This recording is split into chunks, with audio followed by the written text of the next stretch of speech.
Hi, this is New Time on Silkway TV channel. We introduce you with the most visible news and important events that happen throughout this week in Kazakhstan and Central Asia. More details on politics, economy, social and cultural life with opinions from the most recognizable experts of Kazakhstan and world. I'm Arman Babayan and this is what you'll see today. The industry of strategic importance. What is the future of international gas contracts of Kazakhstan? Exclusive interview with the CEO of Kazakh Gas National Company. The Day of Unity. What does it mean to live in modern multi-ethnic Kazakhstan? New Times special report.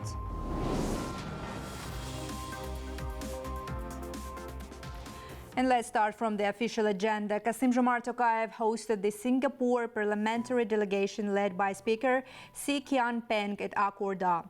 During the meeting, the counterparts discussed the potential for economic and investment partnerships.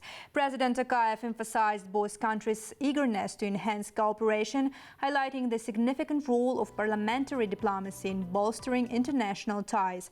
In response, Si Peng acknowledged the substantial potential for expanding cooperation. Currently, over 140 Singaporean companies and joint ventures are active in Kazakhstan, with the country's total investment surpassing $1.4 billion. Kassym-Jomart Tokayev extended congratulations to the King of Saudi Arabia, Salman bin Abdulaziz Al Saud, on the 30th anniversary of the establishment of diplomatic relations between Kazakhstan and Saudi Arabia. In his message, President Tokayev highlighted the dynamic development of cooperation from friendship to a strong and reliable partnership. Today, the Saudi Arabia stands as one of Kazakhstan's key political allies, not only in the Middle East, but also in the Arab world. The two nations actively collaborate on global and regional levels. Kassym-Jomart Tokayev expressed optimism for further cooperation and the strengthening of comprehensive relations. Earlier this week, Kazakhstan celebrated the Day of Unity of the People, which is May 1st. In his congratulatory speech, the head of state underlined the unique ethnic structure of the Central Asian country that became home to more than 100 ethnic groups. President also said that the process of blending cultures, traditions and religions has formed Kazakhstani identity, where the strength of the nation underlies its unity. New Times team filmed Arman Babayan, an opera singer who is originally from Iran but has been living in Kazakhstan for the last 8 years. We asked him about the concept of unity in a multi-ethnic country and try to know his formula of the Kazakh dream. Please watch the report.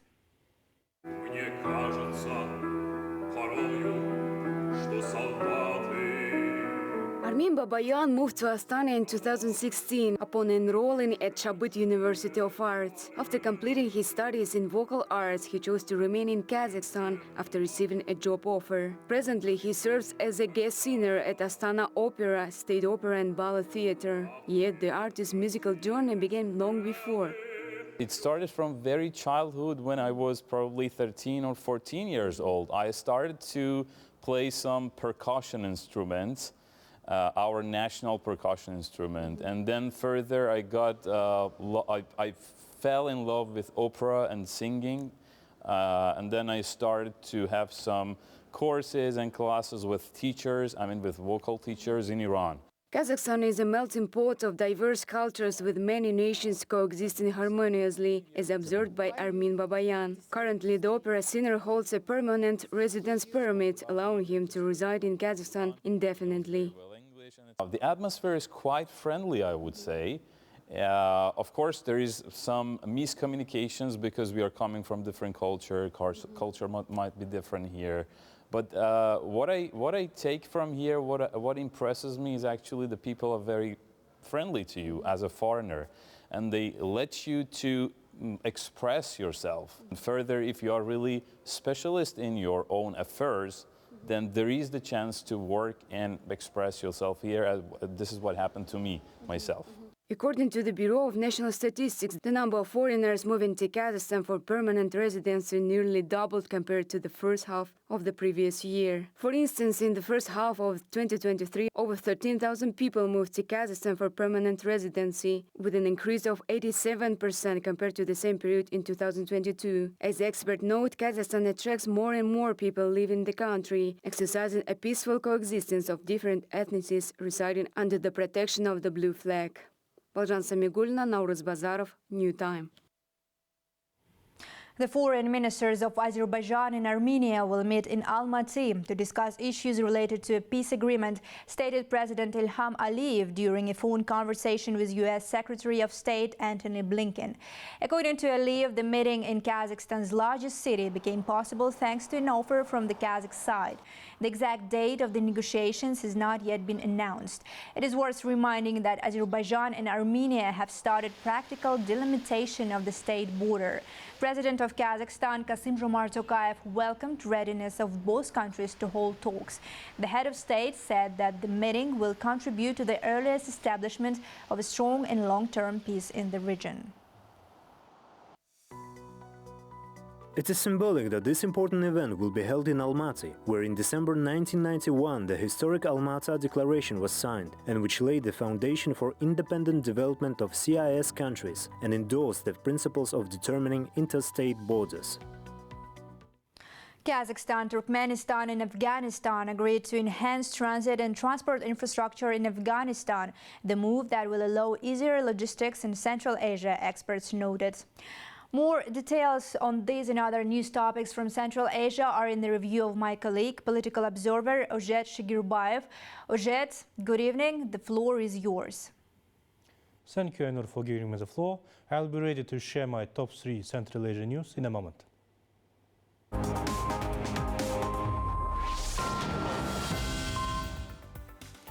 Kazakh Prime Minister Mr. Uzbekistan made an official visit to Dushanbe. On the agenda were the issues of Kazakhstan-Tajik cooperation in the fields of trade and investments, industrial cooperation, energy, agriculture and transport connectivity, as well as water and energy cooperation. Upon arrival, Uzbekistan was received by President of Republic of Tajikistan, Mr. Emomali Rahmon. Kazakhstan is Tajikistan's 4th largest trading partner. Today, the bilateral trade and economic cooperation is progressively developing. In view of the existing wide potential, the government set a task to increase the trade turnover by 2 times, up to $2 billion of USD. The intergovernmental talks were held in an extended format and were devoted to measures to strengthen cooperation and diversify trade flows.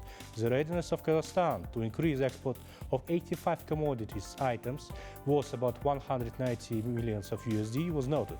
For instance, Kazakhstan has large production capacities of railway equipment for Tajik railways. The Aktubia plant is ready to cooperate in terms of supply of rail products. There is also a possibility of increasing export volumes of locomotives, diesel locomotives, switches, transformers, agricultural machineries, batteries and motor vehicles produced in Kazakhstan. The government delegations noted the importance of developing industrial cooperation and outlined the relevance of creating new export-oriented joint ventures between 2 countries. Kazakhstan and Turkey have outlined the prospects for a 3-fold increase in the volume of cargo transportation as part of developing the potential of the Trans-Caspian International Transport Route, or Middle Corridor. This topic was discussed during the intergovernmental negotiations between the Prime Minister of Kazakhstan, Uzbekistan, and the Vice President of Turkey, Şevket Yılmaz. At the same time, the parties discussed specific measures to build up a mutually beneficial partnership and also expressed their readiness to reveal prospects for further cooperation in the areas of transit and transport. The parties noted that in just 1 year, the volume of freight transport by rail and road transport increased by 40%. Notably, Turkey is one of the main trading partners for Kazakhstan. Thus, the volume of trade turnover between 2 countries amounted to 6 billion in 2023. At the same time, in the structure of trade turnover, export to Turkey for the 2024 amounted to 3.9 billion of USD. In addition, imports from Turkey to Kazakhstan in 2023 increased by 27% and amounted to 2 billion of USD. Kazakhstan, Afghanistan and Turkmenistan agreed to enhance transit and transport infrastructure in Afghanistan at an April 27th trilateral meeting between Kazakh Deputy Prime Minister Serik Zhumangarin, Director General of the Transport and Communications Agency under Turkmenistan's Cabinet of Ministers Mr. Mamedkhan Chakayev and Afghan Minister of Commerce and Industry Nuruddin Azizi, which was held in Kabul. The parties will create favorable and competitive tariff conditions to ensure the swift passage of containers from China through Kazakhstan and Turkmenistan to Afghanistan and onward to Pakistan, India and Middle Eastern countries. According to preliminary calculations, the delivery time for goods via the accelerated route from China's Xi'an and Urumqi to Afghanistan's Turgut and Andoy will be reduced from 10 to 12 days. The new transit route will allow Afghanistan to ensure an uninterrupted supply of Chinese goods to the west of the country and significantly cut delivery costs compared to alternative transport modes. That's all from my part. Thank you for your attention and giving floor back to you. Many thanks. Political observer Ojeshi Girbayev introduced us with his top 3 important news stories from Central Asia this week. And let's move on.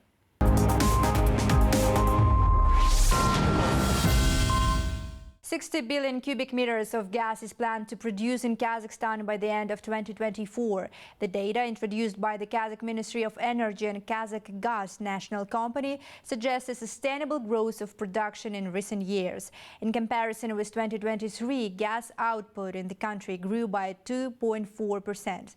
How does strategic gas industry of Kazakhstan perform? Watch our next report.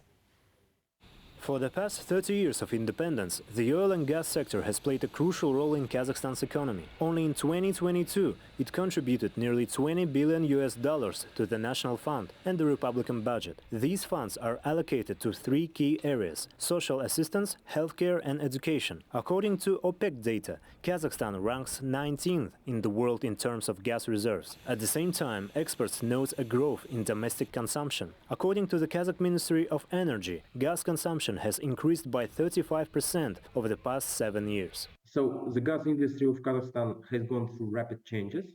I will explain why. First of all, due to the rapid increase of domestic consumption in Kazakhstan of gas, Kazakhstan became a net importer of gas. If in 2023 Kazakhstan produced around 89 billion of cubic meter of gas, so the most of the gas was consumed domestically in Kazakhstan. The reasons for this growth, according to experts, include population growth, expansion of the housing stock, and industrial development. At the same time, the gas sector also plays a vital role in the country's foreign economic policy. Natural gas is considered an important tool for energy transition and accounts for about 5% of Kazakhstan's total export volume. The primary market for our gas was China, and it's still China, and then Russia.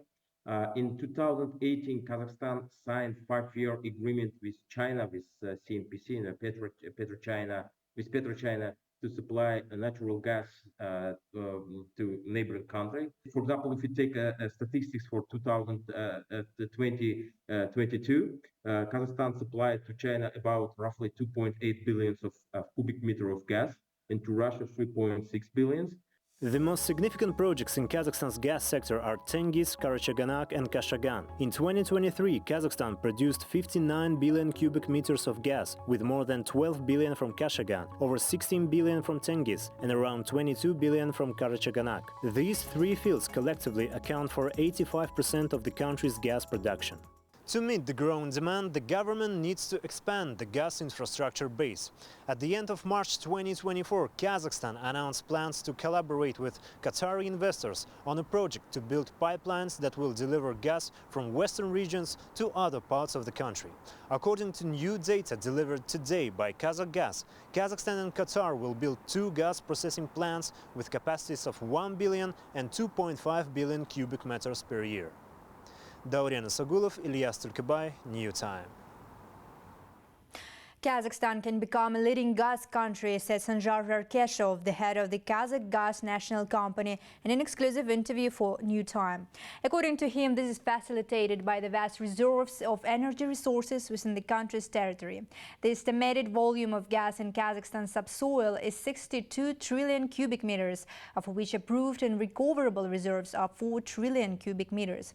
If we can convert this 62 trillion into proven reserves, we will be able to enter the top 10 countries, said Mr. Zarkeshov. For more details on the goals and tasks of the gas industry, watch our exclusive interview.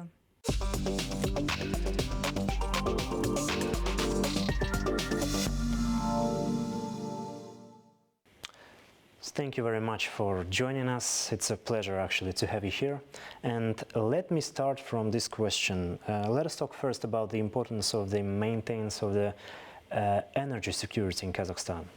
It is planned by the year of 2030 that gas sector will become the driving force of the Kazakh economy. And I would like to ask you, about the new strategy of the gas development that Kazakhstan proposed last year. Could you please tell us more about it? Thank you for the invitation and thank you for the interest to the gas industry. Indeed, gas industry is becoming one of the driving forces of the national economy development, and as you know, by 2029 the new task is to double the GDP, and one of the tasks is to rejuvenate gas industry.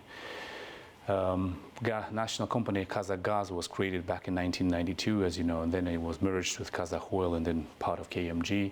In end of 2021, Kazakh became a standalone national gas company, and it wasn't the accident. This was done deliberately by our president, by his vision, and it's important to realize that Kazakhstan has always been an oil country. And in the global arena, nobody knew us as a gas country. Although we do have a lot of oil reserves and resources, we also have a lot of gas resources. And if you think about the global energy balance change, because of decarbonization, because of energy security issues, and because of some of the geopolitical events happening in the world, gas is becoming a solution. Gas is a transit fuel between dirty and clean. So we're moving away from dirty sources of energy to more clean, and gas has to be the bridge between the two, and it is the bridge we see in many countries globally, and I can see that we can realize this potential to become a gas country. We possess about 62 trillion cubic meters of prognosed gas resources. These are undiscovered resources, and about 3.8 to 4 trillion cubic meters of proven gas reserves. And this is per the official report of the complex comprehensive study of all our sedimentary basins done by our famous geologists in Kazakhstan.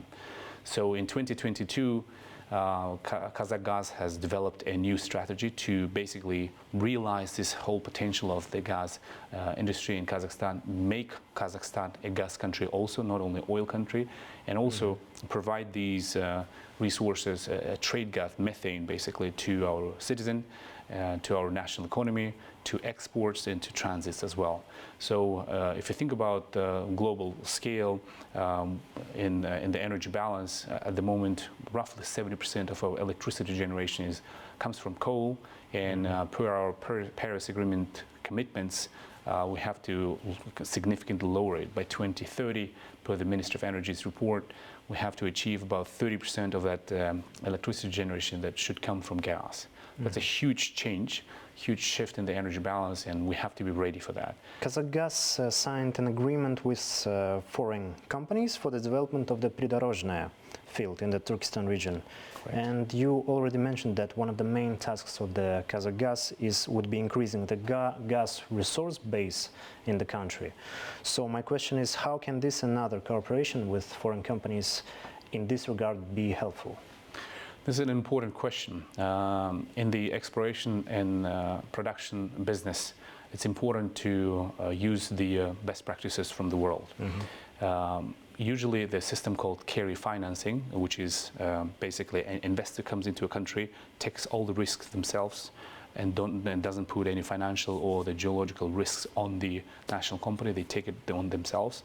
And then if there's a find, basically make a discovery, geological and technical discovery and commercial, then they're going to share the product as a production sharing agreement 50-50. This is exactly what we're trying to do. We have really good assets. Over the last 2 years, we've developed quite a robust and interesting exploration portfolio. We basically reserved under Kazakh name in the State Geological Committee about 9 exploration licenses. And they have the highest geological chance of success, technical and commercial chance of success. And the foreign investors know that. They know that the material is there, structure is there. They are interested. That's why they are ready to invest and take the risks on themselves. So Kazakh as a national company gets a lot of benefit out of this model. And then after that, development starts. So for Pridorozhny in particular, we've got interest from Chinese companies, from Turkish companies, and also from Kazakhstani companies that now they really see the changes in the gas industry that's becoming quite attractive economically, because we're running the deregulation reform with the Ministry of Energy. incentive programs, improved model contracts that is done thanks to the government. Now, all of a sudden, all these gas assets are becoming quite interesting. So Pridorozhny, I'm sure, will be a success, and we are in the process of selecting the right partner right now. In 2023, Russia, Kazakhstan, and Uzbekistan signed and agreed on transportation of Russian gas through the territory of Kazakhstan to Uzbekistan. In this regard, my question is, how do you see the prospects of this project, and can we forecast scales of the transportation?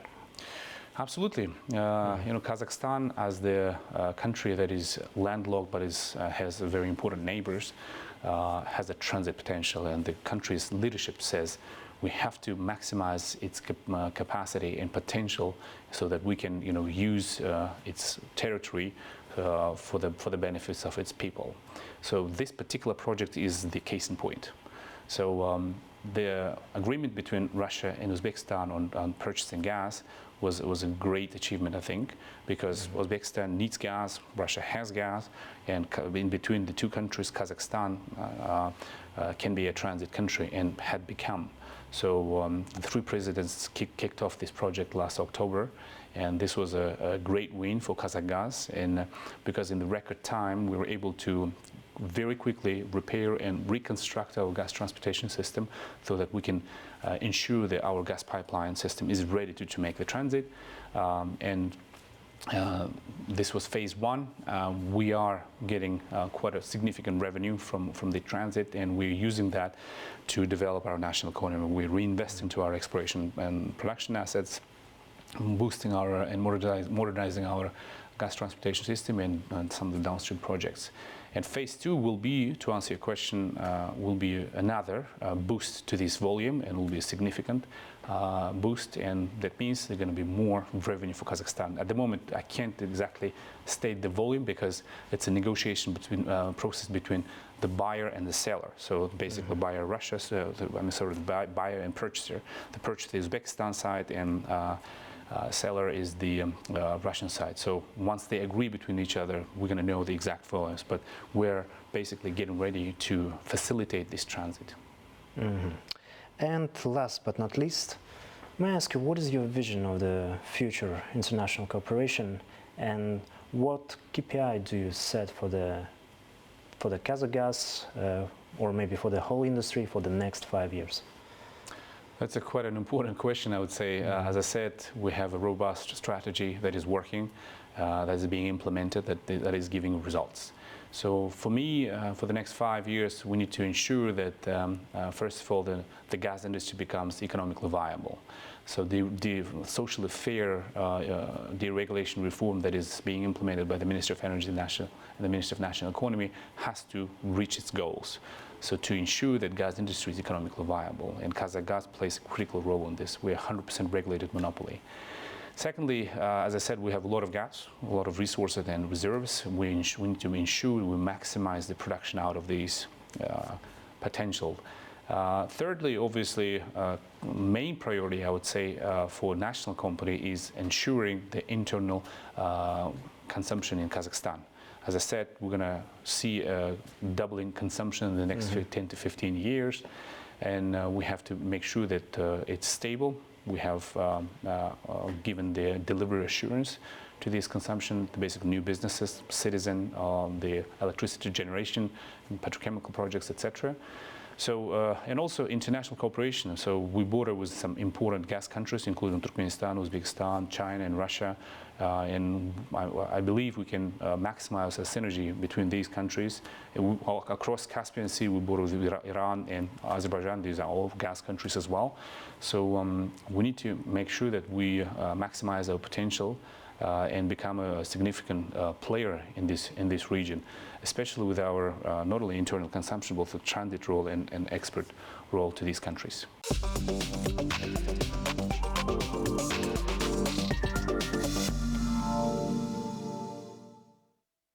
Let's move on. Heavy reconstruction of the damage caused by the floods is underway in Kazakhstan. And earlier this week, country's Ministry of Water Resources and Irrigation informed about usage of 1.7 billion cubic meters of flood water. It was directed to the Caspian Sea.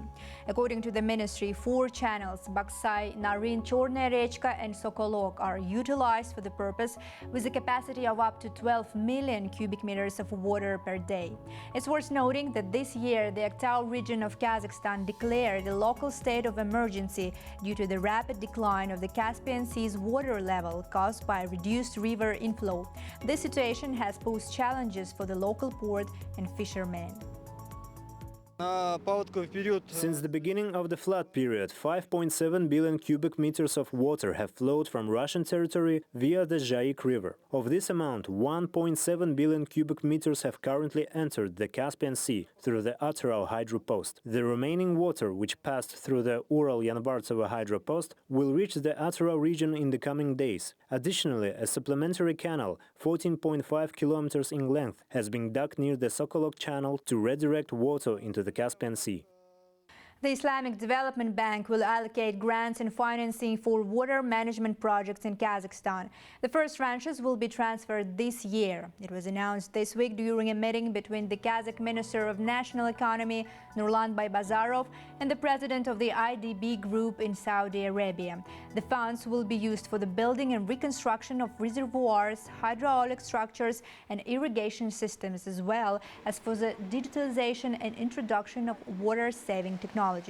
It is worth noting that since joining the IDB in 1995, Kazakhstan has received nearly $1.8 billion for financing 67 projects.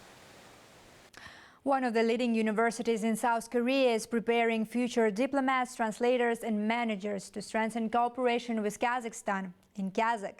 This year, Hankuk University of Foreign Studies in Seoul celebrates 20 years since the beginning of teaching South Korean students the Kazakh language. The first students who learned Kazakh back then are now teaching it to a new generation. Darren Isagulov will share the details. The idea of establishing a Central Asia department and offering Kazakh language courses to Korean students emerged in the 1990s, said Dulat Bakishov, former ambassador of Kazakhstan to South Korea, and now a professor at Hankuk University of Foreign Studies in Seoul. In 2004, this university became the pioneer in South Korea to introduce studies on the Central Asian region using Kazakhstan's state language. Professor Bakishov attributes this decision to the pragmatism and forward-thinking vision of the university's leadership. Korea has interest in developing its international relations, finding new markets. It is very important for Korean businesses to find export markets. So, main reason, I think that it was economic reason, and since Korea has embassy, many institutions, businesses present in Kazakhstan, there is a need for qualified people, trained people with certain skills, including language skills, to be present in Kazakhstan. Here, future diplomats and translators delve into the politics and economics of Central Asia, while also immersing themselves in its literature and language. Dr. Chu Yeon-min was one of the first students of this department. She quickly mastered Kazakh and today teaches its grammar to new generations.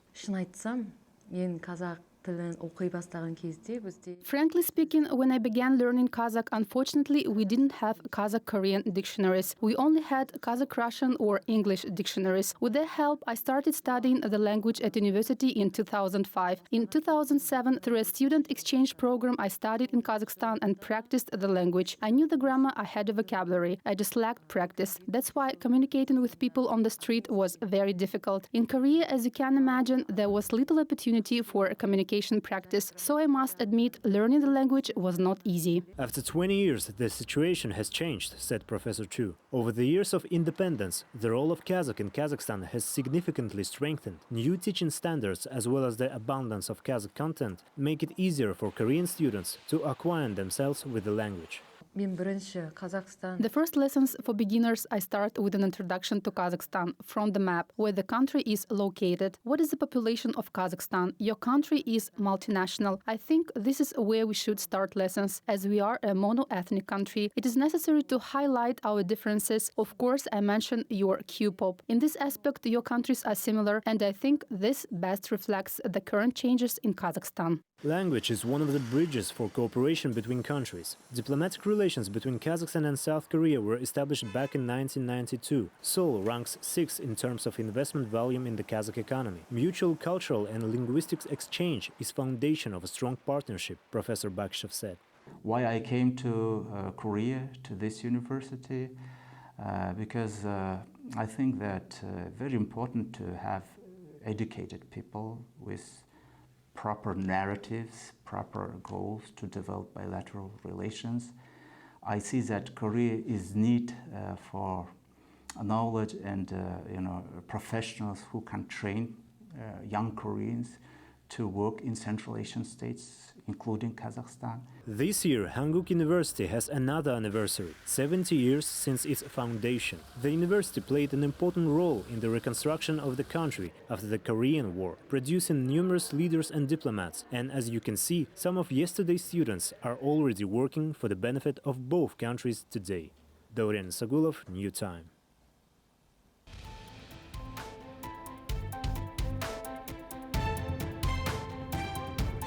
That's it for today. All the main news about Kazakhstan and Central Asia you can find here. More special projects about our country you can also watch on the Silk Red TV channel. So stay tuned and see you next week.